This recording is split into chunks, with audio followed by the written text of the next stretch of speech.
he panicked. He didn't have the right opportunity. He was stuck in a wall-to-wall fight. He thought maybe he could take that player on, but in a wall-to-wall fight against Edgy, I'm sorry, I don't really care who you are. I'll take Edgy in almost all of those situations. He's so incredibly good, and he didn't have the pressure on him. He just had to wait, and if he's playing defensively, he's gonna be able to clean that one up. Unfortunately for Tragics, his run will end third place, and he's definitely going to slide. The question is, who else can capitalize? And Pamstow is taking a little bit of damage here, and he actually has Fatch right towards the other side. Spade and Nosh also nearby. Ooh, and Pam is looking still very, very good. Remember, as the clock ticks on closer and closer, we get to this end game. This is the last game, guys, of the FNCS All-Stars event this weekend. It's been a crazy week, loaded with competitive events. So obviously, we saw a lot of creative this week, and now we get to conclude with this big solos celebration here. Slacks at 84 points, Casker at 75. These are all of our running contenders. We do know Kanata's somewhere off in the distance alive as well. And let's watch it here. Slacks trying to make the rotate here. He finds his way into the new zone. Now bringing our focus to Slacks. See, he's going to find a nice position here to recycle those builds. Beautiful right here. This is great. This is where you want to be right now. And he's at the northern side, which should be more so the dead side. He'll have first dibs if the zone goes back towards the east here. He's right at the spear front of where you want to be for the zone. And on top of that, he has the old Spire that's right there. Granted, he's not going to end up pushing on top of it because there's already a player who's posted up. In fact, there's two players midway up there, and as well as a couple who are towards the outside. We'll swing on over to our current second place, Built by Gamers, Kanata, over on the side right now, trying to find a little bit of space because this rotation, despite being a short distance, is going to be tough.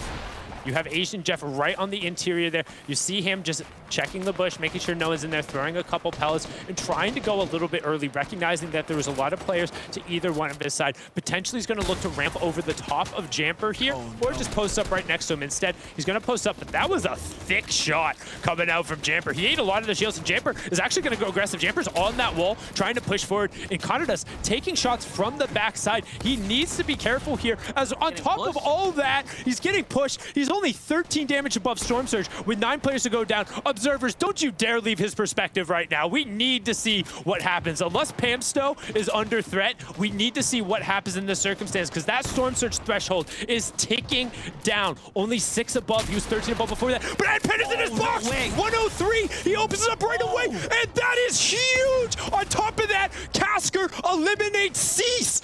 5th place takes out 6. Canada ends up avoiding the Storm Surge threat and hits a huge refresh onto NPen when he needed it. 2 monstrous plays happening in the blink of an eye.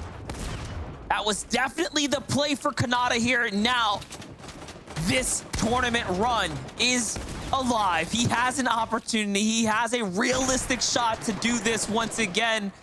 It was on the brink. It was near over, but no, Kanata takes it all into his own hands. It's just a well-timed edit onto NPen, who did not see him, caught him slacking, and now Kanata's back in this game, and it's a long rotate, but we do know he picked up a launch pad. He did pick up a launch pad.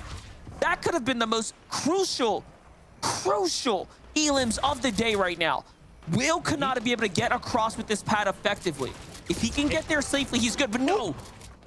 Dom needs Surge. Yeah, I was going to say, there's 2 players near him who are actually hitting on Surge. There's only 4 players in the entire lobby being hit by it. Hoofishy ends up going down to it right there, but the immediate push, that was Okus who's trying to get down. Ozervo is able to then convert onto it. I believe Jamper was the other one who was also being hit, who was forced to end up taking some shields there. Yeah, Jamper, who's ahead of the rotation on Canada, ends up ending up taking that. Agent, every player who is in between him and the zone is too busy right now popping shields and taking Surge to care about him. He has just been gifted such great positioning, but somebody who wasn't gifted great positioning and had to earn for it and has been fighting for it the entire game. Pamstow with a fantastic pad to the middle of the next zone. He doesn't give himself a chance to get priority on full moving, but he's safe. We have ourselves a finals here, though. Slacks at 85, Kanata at 91, Pam at 99 with a nice small lead here, but it's a lead nonetheless. That gives him room for elims, room for Kanata to have to really outplace him or do something exceptional. We will see how it's going to end up playing out. 10 seconds until the zone ends up popping. Which way is it going to go? As they're all actually split up. Kanata somewhere in the middle. Pam's a little south mid, and so is Slacks. They're so close to one another. They're just in the same kind of sphere of a zone within one's reach. And the zone goes north. They all have to move. Equal distance, by the way. But who can move smarter? Who can play better than the other? Now's going to be the time. Now's that end game to really play out here. Wait, timeout. Did Slacks pull that zone? I'm trying to follow that white line. I'm pretty sure Slacks is right on the priority side of it. So keep an eye on that bottom right-hand corner. Yeah, he is. Look at that white line. He's right on the edge of zone. Every single player has to go past him, and Kanata is trying to go past. Slacks is going to wait. Slacks doesn't have to go anywhere. He has the longest amount of time, and on top of that, he has the jump pad. However, he is 40 below, and with Storm Surge potentially turning on here in 45 seconds, he needs to at least pull out an AR and start looking for shots. You hear the launch pads, you hear the gliders, everyone is taking to the sky.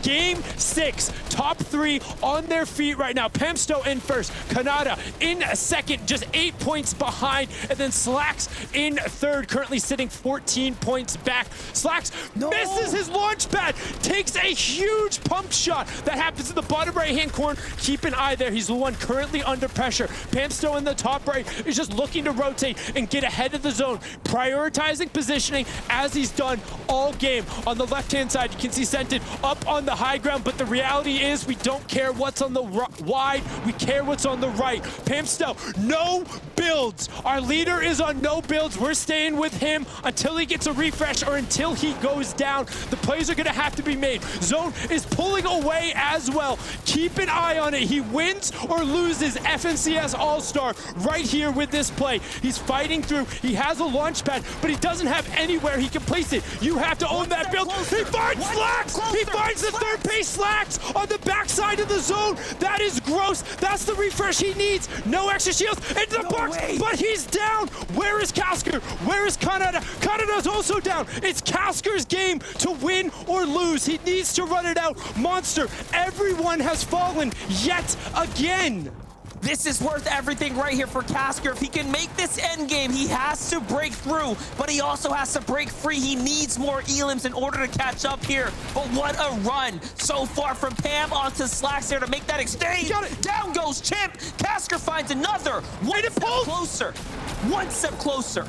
And Zone is pulling back directly on top of him. He's gonna about face. He finds huge shots. 1, 2, 3. Storm's gonna tick over. Did he get the credit, or did Dom end up cleaning it up? It looks like Dom was the one who stole that away. Just the 2 elims barely could go over. Huge pump shot from Casker onto Crunchy. Can he end up connecting? You see him dropping the excess shotgun. Doesn't want the swap penalty. Gonna pull the 72 hours. The quick dip out in the zone. And he cuts back in the top 10, but he's out of builds. Casker's tournament life on the line. We saw Pamsto had over 100. He didn't end up on the wall of Crunchy, but Crunchy replaces the wall. He doesn't have anything. He needs to find the elim. It's all about this fight. Boxed like a fish, but can he do the Muhammad? No, he pushes through, and it's over. Crunchy takes him down. He ends the run. Bucky on 81, but I don't see anybody with the points. Pamsto should walk away as your FNCS All-Star champion. The French-Canadian upsetting everyone else, but it was down to the wire, and in the final 3 matches where the top 3 fell every single time, the question is, can Dubs close this out, pick up the VR? Edgy versus Dubs, NRG versus FaZe here in the final match, and there's a little bit of a pay bump on the line.